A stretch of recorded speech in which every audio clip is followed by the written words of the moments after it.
Hey everybody, it's Dr. Rick dropping in on you. Hope everybody is having a good weekend, however you're spending it, whether you actually have the weekend off or you have to work.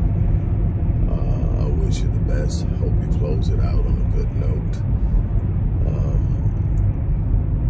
Those who follow me on a regular basis, you know the routine. If you like what you see in here on this channel, click the like button, click the share button, and subscribe.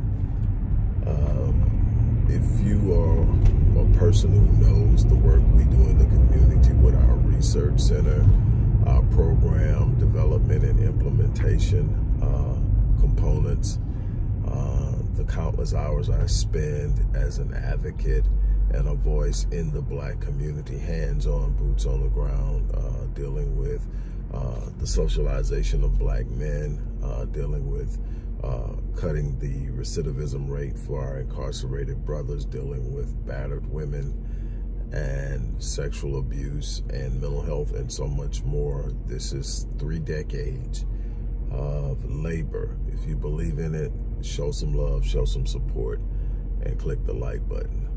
This is going to be a brief segment where I just simply want to lament the state of affairs of Blacks in general. I had someone forward a short reel to me, and it was a reel of a young Black man who obviously has a significant other, who has been online cataloging his plight of homelessness with his female counterpart. There's so much to unpack here that I can't possibly do it all. But I'm going to start with a disclaimer. I don't, excuse my French, I don't shit on people because of where they are. I have been at the highest of highs, and I've experienced being flat on my back after getting there. I know one wrong decision, one bad situation, a number of different things, whether it's 100% on you or some kind of way you fell into a bad time or whatever, that stuff happens. This isn't what this is about. I don't cap on or flex on someone because they're going through something, because I've been there. And even if I haven't been there, I know it's possible. So this isn't what this is. What this is number one, I keep telling us, I keep telling everyone who will listen that one of our biggest problems is that we're our own enemy. It's not the machinations and systems and agendas that the enemy has that's our problem. You're going to have enemies. You're going to always have someone who is seeking your demise.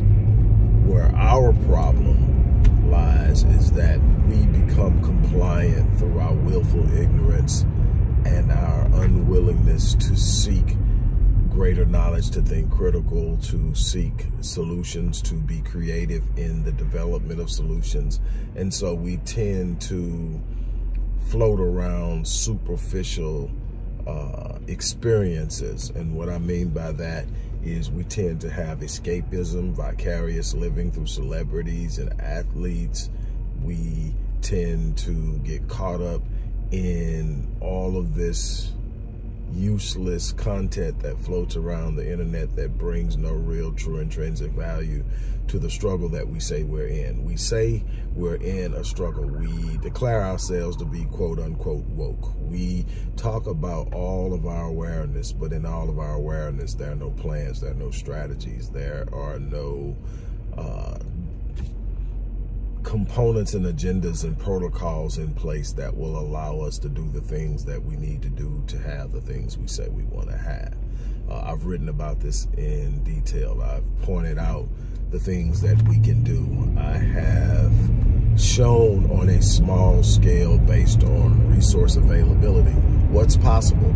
That's absolutely nothing we're facing that we can't overcome. The problem is that we dig holes through our thirst for darkness.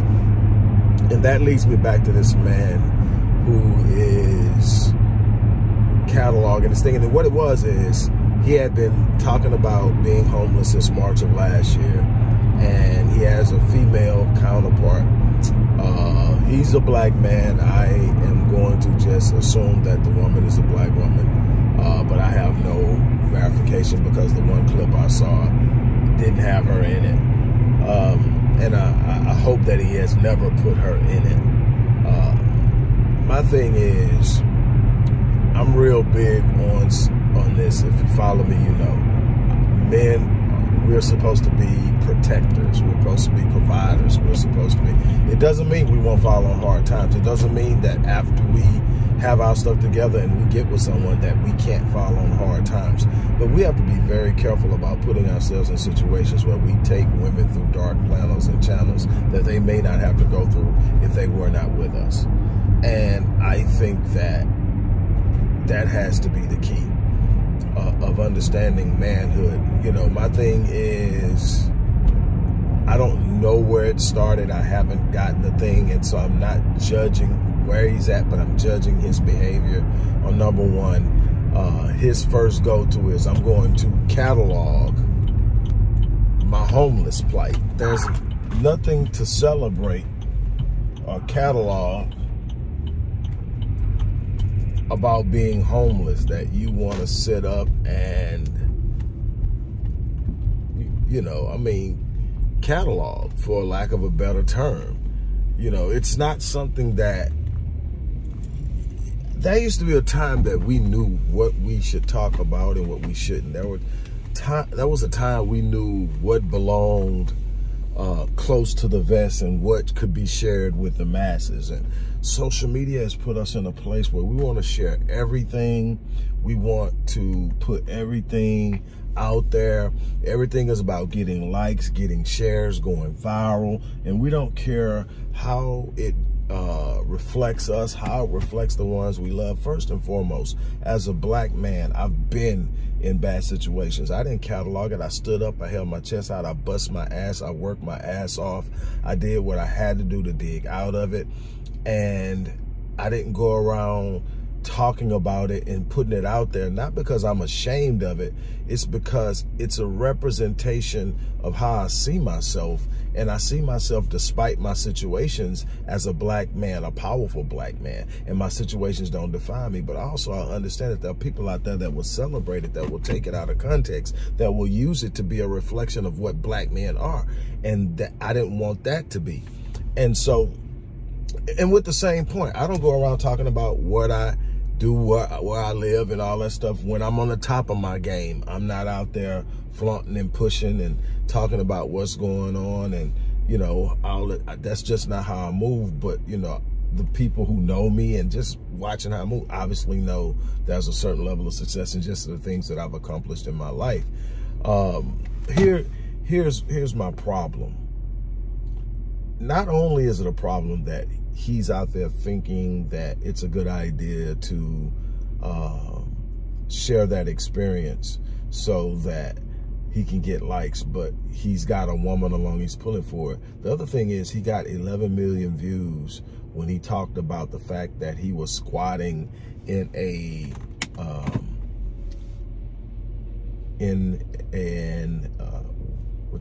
climate controlled storage unit.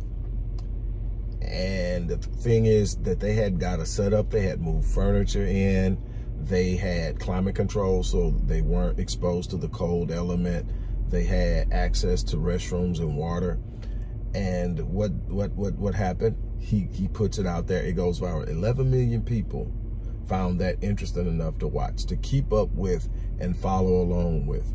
When there's information out there, that's 11 million people that could be coming together, building something that could be the fruit of labor that provides housing for homeless people. That's 11 million people that could sit up and actually come together and build schools. That's 11 million people that could fund projects and research. That's 11 million people. But where are they at? Sitting up watching a homeless guy talk about how he's dragging his woman through poverty and through homelessness. And my whole thing is, that should be some pride in our manhood. That should be a level. My whole thing is, again, so you don't always control where you end up, but you control how you handle it. You control your level of self-respect and dignity by how you move through it. And me is, I would never draw a woman through homelessness.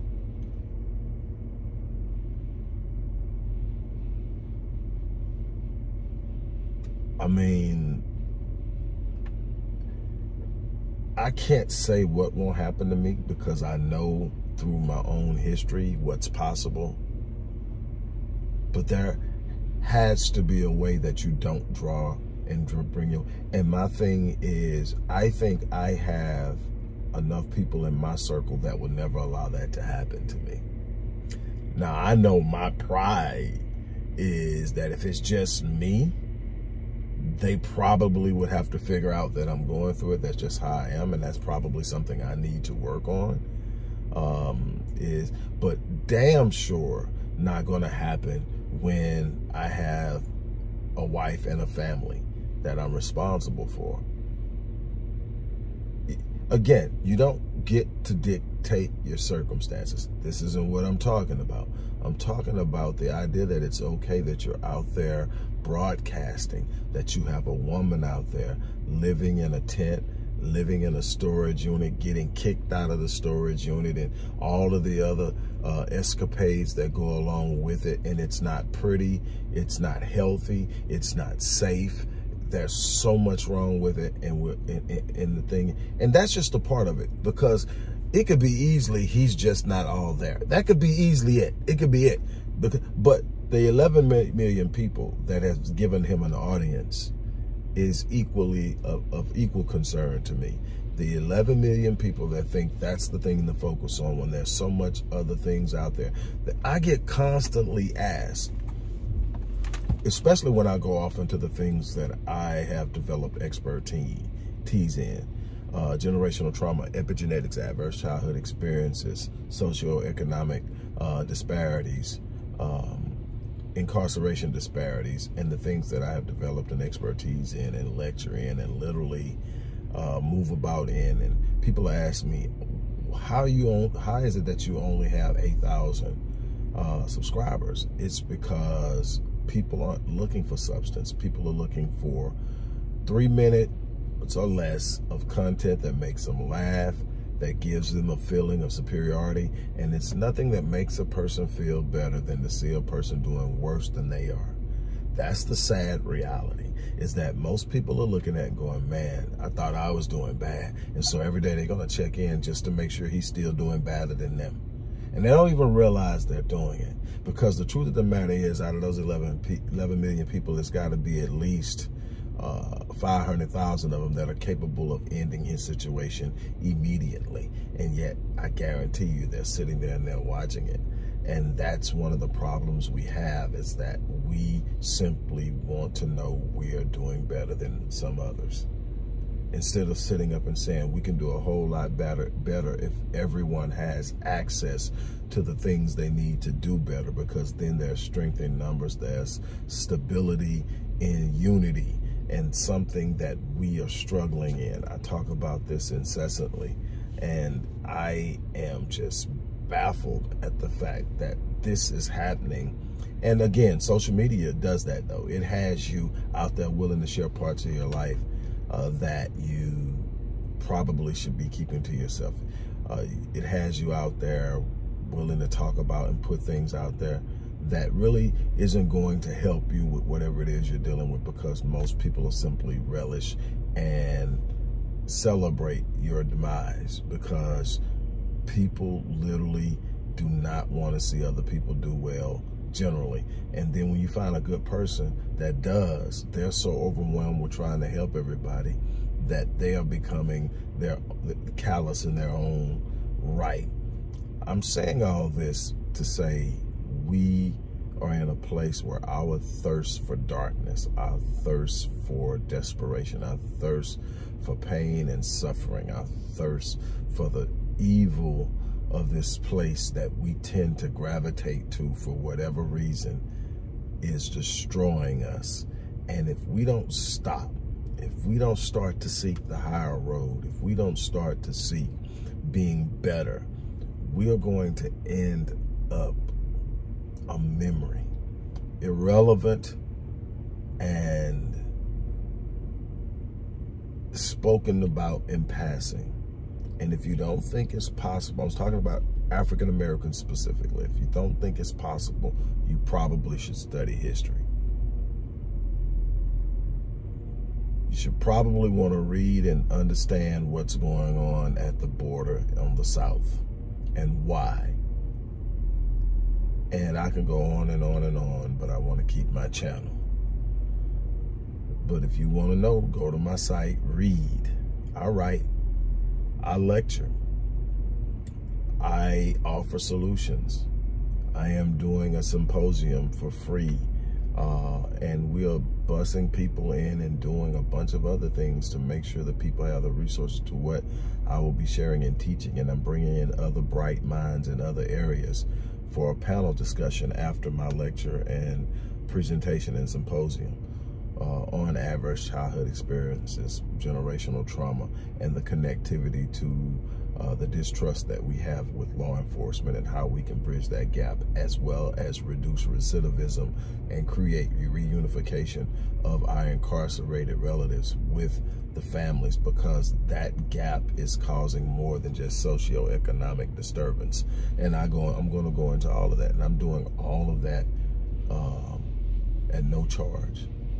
Why? Because we're not charging any of the people there. Why? Because it's important that we reach people, that we offer solutions. But the thing is, nobody gets behind it, nobody pushes it, nobody helps. And then everybody thinks it's a good idea. Everybody will talk about how great it is, but nobody gets behind it. And because we can't unify in that way. We can unify in our thirst for darkness, but we won't unify in our passion to be better. And it's going to come back to haunt us. On that note, look, I'm going to get ready to get out of here. I want to thank you guys for lending me your time. Once again, thanks. You guys have a great day. I'm out. Don't forget, if you believe in the work we do, go in the description box and give. I'm out.